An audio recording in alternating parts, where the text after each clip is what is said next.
গত সপ্তাহে আপনারা জানেন কক্সবাজার আমার একটা প্রোগ্রাম ছিল, তো হেলিকপ্টারে গিয়েছিলাম।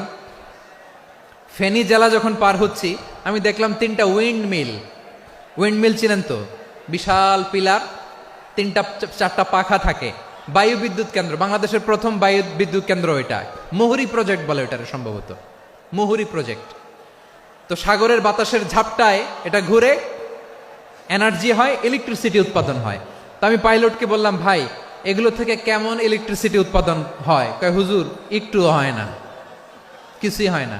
কিছুই হয় না মানে? বলে হুজুর বাংলাদেশে যত উইন্ড মিল আছে এটার পাখা একটাও ঘুরে না।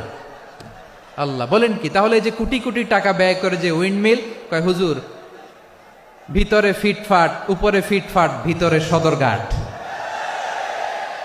তার মানে কোটি কোটি টাকা দিয়ে এই উইন্ডমিল বানায়, এখানে কিছু নাই, দুর্নীতির আড্ডাখানা, আখড়াখানা বাংলাদেশ, ঠিক কিনা বলেন?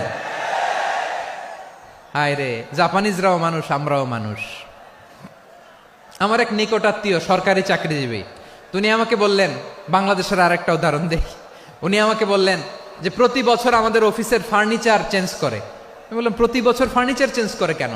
বলে যে ফার্নিচার নতুন পারচেজ করলেই তো এখানে টাকা, নতুন কিনতে পারলেই টাকা, নতুন উন্নয়নের সবক শোনাতে পারলেই টাকা। প্রথম আলোর রিপোর্ট, কি আলো?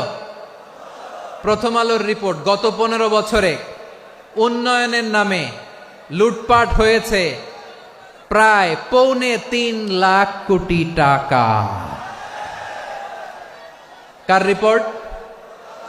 আমাদের বানানো কথা, প্রথম আলোর রিপোর্ট। গত 15 বছরে কারা ছিল জানেন তো? হ্যাঁ, শুধু ওনাদেরকেই দোষ দিয়ে লাভ নাই। স্বাধীনতার পর থেকে শুধু শাসকের হাত বদল হয়েছে, আমরা কিছু পাই নাই, ঠিক কিনা বলেন?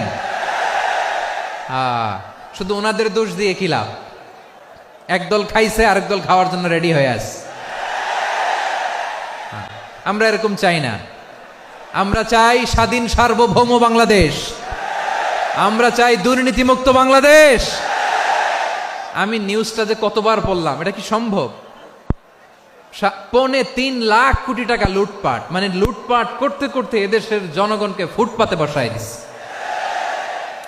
প্রিয় ভাইয়েরা, তাহলে জাপানের মানুষও মানুষ, আমরাও মানুষ। সিদ্ধান্ত আপনার, কোন মানুষ হবেন, ভালো মানুষ না খারাপ মানুষ? আজকের আলোচনার বিষয় হচ্ছে মানব সম্পদের উন্নয়ন, human resource development. It's a process to increase the capacity of knowledge, skill, capacity of the people of a country. একটা দেশের মানুষের জ্ঞান,